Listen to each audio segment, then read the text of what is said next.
Kwenye safari ya mafanikio, changamoto kubwa ambayo watu wengi wanakutana nayo ni namna wanavyofikiri. Mawazo na imani zilizopo ndani ya akili zinaweza kuwa ni daraja la kukufikisha kwenye mafanikio au kuwa ukuta ambao utakuzuia kusonga mbele. Watu wengi wana ndoto kubwa za kujenga biashara, kuwekeza, kujifunza ujuzi mpya au kubadilisha maisha yao, lakini wanashindwa kuanza kwa sababu ya fikra zinazowapa hofu na kuwafanya wasichukue hatua. Mtu anayefanikiwa ni yule anayejifunza kuzishinda fikra hasi. Kila mafanikio makubwa huwa yanaanza na hatua ndogo, uamuzi mmoja na imani ya kuamini inawezekana. Tatizo la watu wengi ni kusubiri muda, mazingira yabadilike au kusubiri wapate fedha kabla ya kuanza. Hakuna wakati ambao utakuwa mkamilifu kwa 100%. Unachotakiwa kufanya ni kuanza na kile ulicho nacho, kwa kujifunza na kujiboresha kila siku. Kwenye maisha na biashara, kuna fikra ambazo lazima uzikatae kwa sababu zinaua ndoto kabla hazijaanza kukua. Fikra ya kwanza, kuanza biashara lazima uwe na mtaji mkubwa. Moja ya fikra zinazowazuia watu wengi kuanza biashara ni kuamini hawawezi kuanza biashara bila kuwa na fedha nyingi. Watu wengi wana ndoto nzuri, lakini wanajifunga wenyewe kwa sababu wanaona kiasi cha fedha walichonacho hakitoshi. Biashara nyingi kubwa duniani zilianza na hatua ndogo. Kitu cha muhimu ni uwezo wa kutumia vizuri kile ulichonacho. Mtaji wa kwanza kwenye biashara ni maarifa, ubunifu, nidhamu na uwezo wa kutatua changamoto za watu. Kinachokuza biashara ni hatua unazochukua na namna unavyosimamia kile kidogo ulichonacho. Kusubiri mpaka upate mtaji mkubwa kunaweza kukufanya upoteze muda mwingi ambao ungekuwa unajifunza na kujenga uzoefu hatua kwa hatua. Watu wengi waliofanikiwa hawakuanza wakiwa na kila kitu. Walianza na walichokuwa nacho na kujiboresha taratibu. Usidharau mwanzo mdogo, kwa sababu biashara kubwa inajengwa kwa hatua ndogo ambazo zinafanywa kwa nidhamu na kwa uvumilivu. Fikra ya pili, nitaanza kesho. Kauli ya kusema nitaanza kesho ni moja ya sababu kubwa ambazo zinawafanya watu washindwe kufikia malengo yao. Unapojichelewesha kuchukua hatua, unazidi kuongeza umbali kati yako na mafanikio yako. Usisubiri uwe mtaalamu ndipo uanze. Anza, alafu ndipo utakapopata uzoefu na kuwa mtaalamu. Kila siku unapogairi, unapoteza nafasi ya kujifunza, kukua na kujenga kitu chenye thamani. Badala ya kusema nitaanza kesho, jiulize ni hatua gani ndogo ambayo unaweza kuichukua leo. Fikra ya tatu, siwezi. Fikra ya kusema siwezi ni kizuizi kikubwa ambacho kinawafanya watu wengi washindwe hata kabla hawajaanza. Mtu anapoamini hawezi, akili yake inaanza kutafuta sababu za kushindwa badala ya kutafuta njia za kufanikiwa. Hii kauli inaua ujasiri, ubunifu na hamasa ya kufanya jambo jipya. Uwezo wa mtu hauonekani wote siku ya kwanza. Unajengwa kwa kujifunza, kufanya mazoezi na kukutana na changamoto. Hakuna mtu anayezaliwa akiwa anajua kila kitu. Watu waliofanikiwa walikuwa na mambo ambayo hawakuweza kuyafanya mwanzoni, lakini walijifunza na waliendelea kujaribu hadi wakawa bora. Badala ya kusema siwezi, badili kauli yako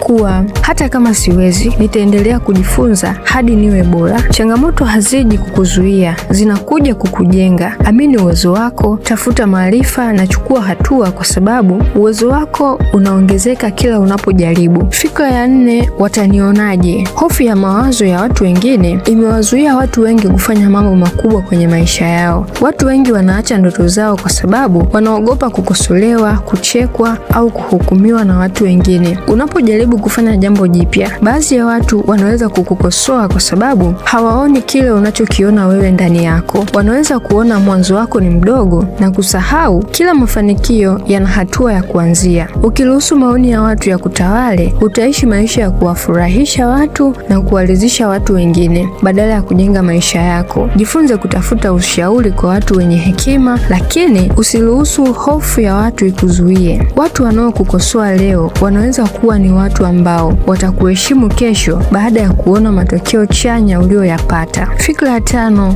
nimeshachelewa. Watu wengi huwa wanaacha kuanza kwa sababu wanaamini muda wao umeshapita. Wanasema wamechelewa kwa sababu wanaona wengine wameanza mapema au wamefanikiwa kabla yao. Kila mtu ana safari yake na muda wake wa mafanikio. Kuchelewa kuanza sio tatizo kubwa kuliko kutokuanza kabisa. Mtu anayeanza leo ana nafasi ya kuwa mbali zaidi kesho kuliko yule mtu ambaye anasubiri kwa sababu ya majuto ya mambo yaliyopita nyuma. Kilichopita hakiwezi kubadilishwa, lakini hatua unayochukua leo inaweza kubadilisha maisha yako ya baadaye. Usijilinganishe na watu wengine kwa sababu hujui safari yao. Unachotakiwa kukifanya ni kulinganisha maendeleo yako ya leo na hali yako ya jana. Mafanikio hayana umri maalum. Kitu cha muhimu ni kuwa na maamuzi sahihi, juhudi na uvumilivu. Wakati mzuri wa kuanza ulikuwa jana, lakini wakati wa pili mzuri wa kuanza ni leo. Fikra ya 6, bado muda upo. Fikra ya kusema bado muda upo inaweza kuonekana ni fikra nzuri na inayokufariji, lakini hii fikra huwa ni chanzo cha uzembe na kuchelewa kuchukua hatua. Watu wengi huwa wanatumia hii kauli kujipa sababu ya kutofanya kile ambacho wanatakiwa kukifanya. Muda unaopita hauwezi kurudi. Maisha yana ushindani mkubwa, na wale wanaotumia muda wao vizuri huwa na nafasi kubwa ya kufanikiwa. Kila siku ni nafasi ya kujifunza, kuongeza ujuzi na kuboresha maisha yako. Kusubiri sana kunaweza kukufanya uanze wakati ambao ungekuwa tayari umeshapata maendeleo makubwa. Ni muhimu kuwa na subira, lakini subira haimaanishi kukaa bila kuchukua hatua. Mtu mwenye malengo anatakiwa kutumia muda wake kwa hekima. Anza sasa, weka juhudi, kuwa mvumilivu na jenga maisha yako taratibu. Mafanikio huanza na namna unavyofikiri. Fikra zina uwezo wa kukujenga au kukuangusha. Ukianza kutumia kile ulichonacho, kujifunza na kuchukua hatua, utaanza kuona mabadiliko. Kataa fikra zinazokurudisha nyuma na jenga fikra imara za mtu anayechukua hatua, anayejifunza kutokana na makosa na anayesonga mbele licha ya changamoto anazopitia. Ndoto zinahitaji hatua. Mwanzo mdogo leo unaweza kuwa mafanikio makubwa kesho. Usisubiri maisha ya kubadilishie mazingira. Badili fikra zako na chukua hatua.